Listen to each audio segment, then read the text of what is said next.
So Clark Duke is directing movies now. And I'm going to project that this review gets less than 10 views in its lifetime. I reviewed a movie, Brigsby Bear, like 5+ years ago when I could see, and I don't even think that's at 10 views. So if this review hits 10, I'll be shocked. So, I'm Mac from MacTheMovieGuy.com, and this is a review of Arkansas. Maybe I'll just get some hits because somebody will be like, "Oh my God, it's a review of Arkansas," and I didn't see that. No reviews of that. But then again, if nobody knows this film exists, who's looking for reviews of it? I'm a blind film critic, but then again, if you're looking for reviews of Arkansas, this may be all you get. So Clark Duke made a movie, and it's about two guys who are best friends and drug dealers. And they obviously live in Arkansas, and they work for a drug dealer named Frog. And of course, that's a ridiculous name, but and throughout the course of the film, we sort of see this like hierarchy of how this little drug ring works, and how Clark Duke and Liam Hemsworth, their characters Kyle and Sven, because that's a popular name, Sven, move up through the ranks. Lots of people in Arkansas named Sven. I mean, just lots. And even Kentucky. His character's from Kentucky, and I'm like, man, that's a name. Good job on that one. Yeah, they're moving up through the ranks, and they're doing their thing, and then they get absorbed into this other part of the organization, which is run by John Malkovich's character, and then Vivica A. Fox plays a character called Her, and yes, everybody has stupid names in this, and it's just, I don't really know what to do with this film. It's I watched this because I was like, oh, I want to see what Clark Duke would do as a director. You know, I want to see that, because to me, he seems like the kind of guy that would do like a good comedy, or would direct maybe the next good teen movie. You know, like Jonah Hill directing mid-90s feels like the kind of film he would direct. This is just so out in left field. I have no idea what drew Clark Duke to this film. He's casting himself against type. He's not believable at all as a serious drug dealer. I mean, I wasn't remotely, his accent isn't even very good. Most of the people's accents in this film aren't very good. Vivica A. Fox's accent just disappears at times. It is very just, I didn't hate the film though.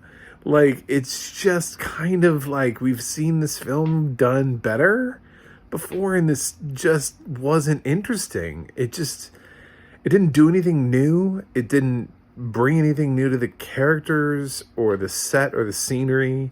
And I just kept thinking of things that were better, either dramatically or suspensefully or something, or better written than this film. Ozark obviously kept coming to mind. I know it's a TV series, so it's not a perfect comparison, but I did think about Ozark a whole lot during Arkansas. And I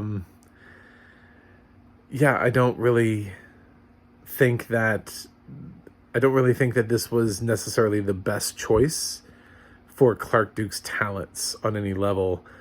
I don't want to bash on these actors too much, because as a collection, these actors seem to get themselves in projects that don't go anywhere, and they end up getting shoved straight to video, and I don't think that that's fair for these actors, especially not for John Malkovich, because he's brilliant and amazing, and I don't know at what point Hollywood stopped giving him legitimate work. But I mean, every year I feel like we should be having a serious conversation about some John Malkovich performance that is close to getting him an Oscar nomination. I don't know why that's not happening. He's one of the best living actors, easily. Vince Vaughn has done a lot of great work. He's done better accents than this before. I think Clark Duke is funny. I think Liam Hemsworth has just gotten a raw deal because he's not Chris Hemsworth, and for some reason that's like ruining his career. I don't know why. I think he's charismatic. I watch his films. I didn't look at this film and go, oh, it's Liam Hemsworth, I'm not watching that. But this is just such an uneventful film. I totally understand why this thing got sort of lost in translation. I don't know really.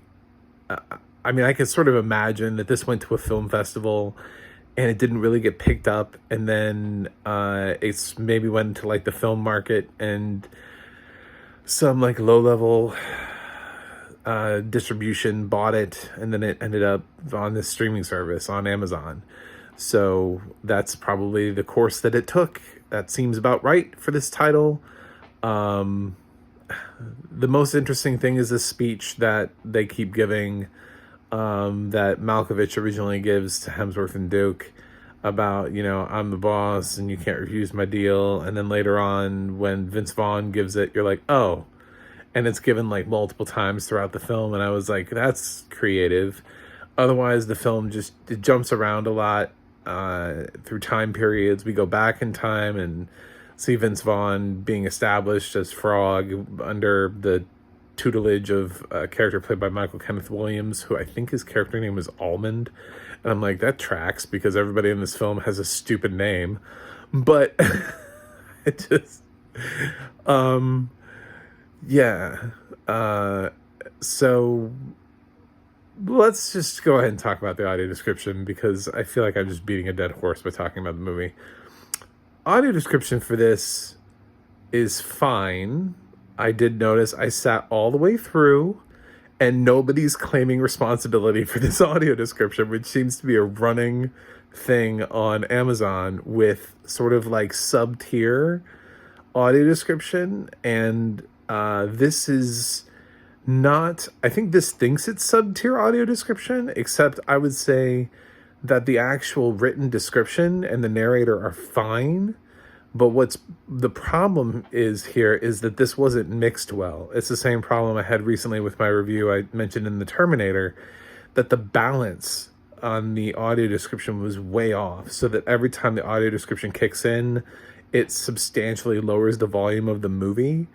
That happens here. So whoever mixed these films, these tracks, whoever laid the audio description track on top of the movie, definitely there's more than a normal drop when audio description track kicks in. It's more noticeable than it should be.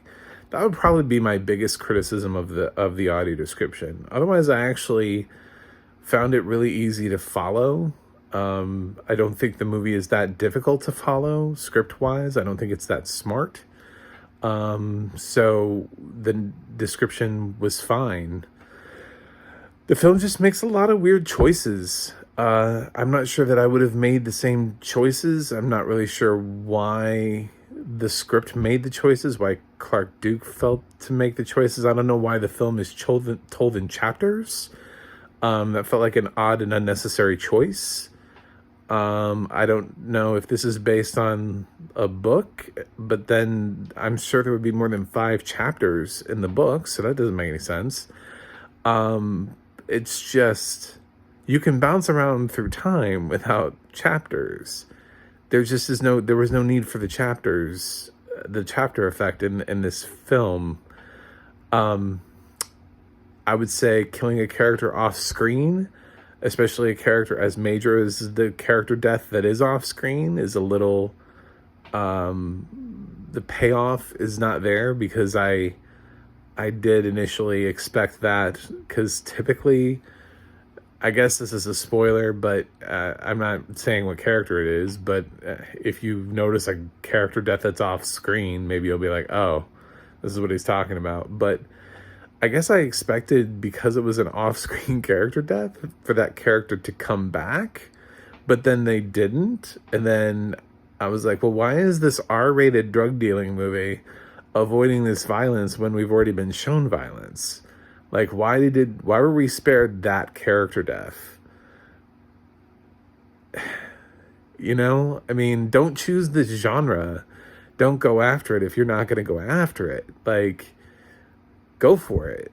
Don't have somebody die off camera in another room when they're one of the main characters. There's just so many choices. I wish Clark Duke had done something else. I wish people had had better accents. There are so many producers on this film. It is ridiculous. This must be crowdfunded. No one has this many producers on a film. I have not seen a film with this many producers before. I was watching the credits, and they're all like listed differently. Of course, there's like a ton of executive producers, but there's also like co-producers and associate producers. And there's like 20 people, I think, produced this movie. And that seems like a really high amount of people for an independent film that, you know, definitely was not aiming for a high theatrical release. I mean, there's not a demand for special effects, or there's not a very huge cast here. I don't know why there are this many producers, other than people bought their producer credits through a crowdfunding. That is the only way that there got this many producers. That's the only way I can think of. So it's an ungodly amount of producers. When you get to the credits, just watch it. Stay for a little bit through the credits and just watch them list all of the producers. You're like, oh my God, how many producers are on this film? It's just, it never ends. It's a never ending stream of producers. So, yeah. Okay. So Arkansas, it's not the worst thing in the world. But I also, there were better films to watch. I'm really disappointed. I'm a big Clark Duke fan. That was literally what drew me to this. It's a film. It was released like 2 years ago. So when I say I'm a Clark Duke fan, I know it's a weird, you're probably like, who's Clark Duke? And you're going to have to go IMDb him and find out who that is. And I am a fan. I've been a fan since Greek. And when I saw that he was the director on this and I was looking for a movie to watch, I was like, done. Let's see what Clark Duke can do as a director. And now I'm like, no, he's not a good director. Shit. I really wanted him to be a great director. I really wanted Arkansas to blow my mind. I wanted it to be like the indie film that like no one had discovered yet, so I could just come on here and be like, Arkansas, it's an A, give it an A, go see it, watch it right now, it's amazing, it blew my mind, the performances are great. But I can't do that because it really isn't very good. It's even kind of creepy because like Clark Duke in his character Sven, he gets his love interest in a very sort of like not Me Too way, I would say. He just kind of like, she says no and he just keeps kind of asking until she says yes. And it feels like we stopped making those movies, but was something I noticed. I was like, oh, this is a new film where we have a guy that's relentlessly pursuing a woman who keeps saying no. Cool. All right. Yeah, so there's a lot about this film, and I understand why it got buried. So I understand why nobody knows anything about Arkansas, and why I think I'm the only one who's ever seen this film. So let's grade it.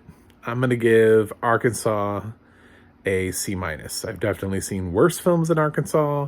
Other than the accents, I didn't actually have a problem with the acting performances, aside from Clark Duke not being believable in his role at all.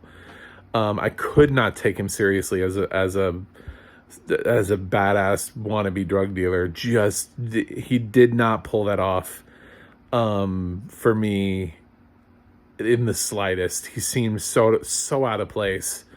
It would be like if Pauly Shore made this movie and put himself in the same role. I wouldn't have believed it. There are just so many actors that I just can't pull off a performance like that, and it's so weird that he would want to direct this film and then put himself in that role, and it just didn't work for me. But the rest of the cast, I thought, did fine. It was nice watching this film late to get another performance from Michael Kenneth Williams. Rest in peace. So that was, I guess, like a cherry on top, even though it shouldn't be, because he should still be here with us. So, but he was good in his supporting role. So, Arkansas. It's on Amazon Prime Video if you're a subscriber. And the audio description is decent, so if that's what you want to watch, then watch it. If you like this review, go ahead and throw me up a like and a subscribe, and tell all your friends. And you know, the more subscribers, the more reach I have, the more, you know, when I tell these studios that they need to increase the amount of audio description on their streaming services, and I actually have followers behind me, maybe the more it'll matter. So don't forget to check out Audio Description Project if you're looking for a title with audio description to watch. They're a great resource. And until next time, I'm probably not going to be reviewing my next film based off of the name of a state. So don't look for a review of Nebraska to follow this. But we'll see. So